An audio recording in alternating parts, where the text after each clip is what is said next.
Railway बिक गए, airport air India बिक गए। जी हाँ, प्राइवेटाइजेशन। सरकार सब चीज प्राइवेटाइज कर रहा है, इससे हमारे देश का प्रॉफिट क्या होगा और नुकसान क्या होगा। हाय, आई एम हेमजीत मोहम्मद। चलिए इसके ऊपर थोड़ा सा बात करते हैं। प्राइवेटाइजेशन अगर सरल भाषा में बोला जाए तो transferring of ownership, property, business. अगर गवर्नमेंट, अगर सरकार किसी प्राइवेट सेक्टर को चलाने देता है तो हम उसको प्राइवेटाइजेशन कहते हैं। लेकिन इस प्राइवेटाइजेशन से हमारे देश का प्रॉफिट क्या है? इस प्रॉफिट को समझने के लिए आप लोगों को भारत का अर्थव्यवस्था को समझना होगा, भारत का इकोनॉमिक सिस्टम को समझना होगा। देखिए, जब भारत 1947 में आजाद हुआ था तो भारत का अर्थव्यवस्था इतना ताकतवर नहीं था, इतना स्ट्रॉन्ग नहीं था। बाहर के देशों के साथ इतना व्यापार चलता नहीं था। आम आदमी के पास तो इतना पैसा है नहीं कि खुद का बिजनेस करे, खुद का कंपनी खोले।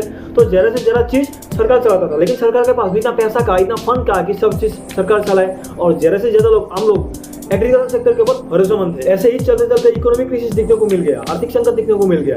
तब उसके बाद भारत सरकार ने पहली बार 1991 में economic reform LPG, liberalisation, privatisation and globalisation लाया।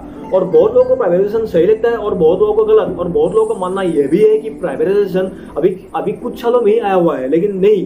जैसे कि मैंने पहले बताया, प्राइवेटाइजेशन 1991 में फर्स्ट टाइम इकोनॉमिक रिफॉर्म के तौर पर आया है। उसके बाद 2011 में PPP रिलेशनशिप आया, पब्लिक प्राइवेट पार्टनरशिप। और उसके चलते ही भारत सरकार सब चीजों को प्राइवेटाइज करने की कोशिश कर रहा है। और प्राइवेटाइज करने के बाद हर चीज हमारा भारत के अर्थव्यवस्था पर एक बहुत बड़ा प्रभाव गिरेगा। इंक्रीज इफिशियंसी, काम करने का दक्षता जो है वो बढ़ेगा। आप लोग देख सकते हो हमारे देश में बहुत सारे ऐसा ऑफिस है जो कोई काम का नहीं है, सिर्फ और सिर्फ करप्शन के लिए बैठा है।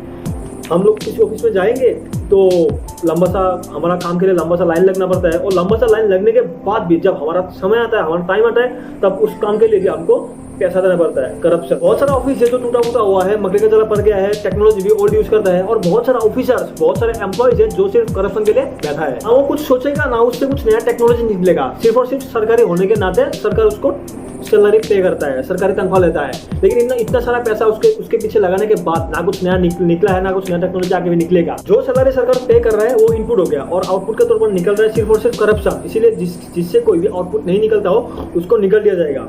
और लेगा सिर्फ और सिर्फ नया यूथ को जो कम पैसों में ज्यादा टाइम काम करने का हिम्मत रखते हैं, काम करने का दक्षता रखते हैं, जिससे नया टेक्नोलॉजी निकलता है, नया सोच निकलता है, उनको काम में रखेगा। अगर आप कभी फ्लाइट से या ट्रेन से सफर करते हो और आपका फ्लाइट या ट्रेन 3 घंटा लेट है, तो उस 3 घंटे में आप करेंगे क्या?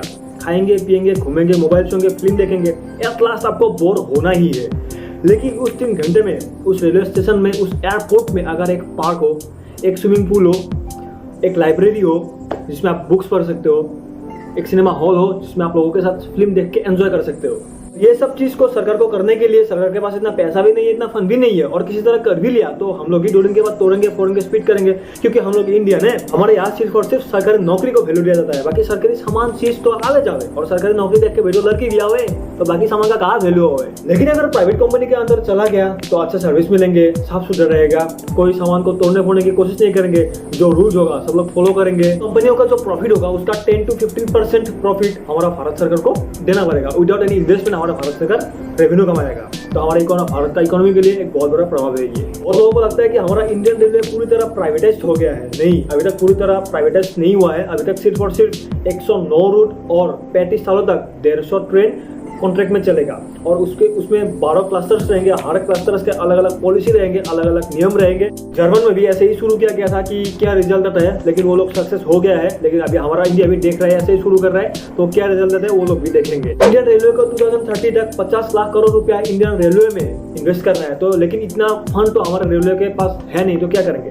इसलिए 109 रूट को और 150 ट्रेन को 35 सालों तक कॉन्ट्रैक्ट में दे चुका है। जो रेवेन्यू आएगा वो इन्वेस्ट करेंगे और अगर सब सही से चल गया तो पूरी तरह सब प्राइवेटाइज कर देंगे। तो 109 रूट को दिया गया है, वो 109 रूट में बहुत ही बिजी रूट है और उसका पैसेंजर बहुत वेटिंग लिस्ट में रहता है। तो उसका रिजल्ट देखेगा, क्या रिजल्ट आता है, कैसा सर्विस आता है, तो देखने के बाद सब डिसाइड करेगा। प्राइवेटाइजेशन का प्रॉफिट आप लोग समझ सकते हो। अगर आप लोग गूगल में सर्च करोगे, most economically developed country in the world China, most privatisation country in the world China, आप लोग डिफरेंस खुद देख सकते हो। प्राइवेटाइजेशन का डिसएडवांटेज भी है, लेकिन जो डिसएडवांटेज है वो हमारे जनता के ऊपर ना भारी नहीं पड़ेगा, लेकिन थोड़ा एक रहेगा कि हमको थोड़ा एक्स्ट्रा पे करना पड़ेगा। लेकिन एक बात है, अगर हमको अच्छा सर्विस मिलेगा तो हमको थोड़ा एक्स्ट्रा पे भी करना होगा। आई होप कि आप सभी को प्राइवेटाइजेशन मतलब समझ में आ गया होगा कि प्राइवेटाइजेशन क्या है, हमारे देश के लिए क्या है, हमारे देश का इकोनॉमी के लिए कैसे प्रभाव फैला सकता है।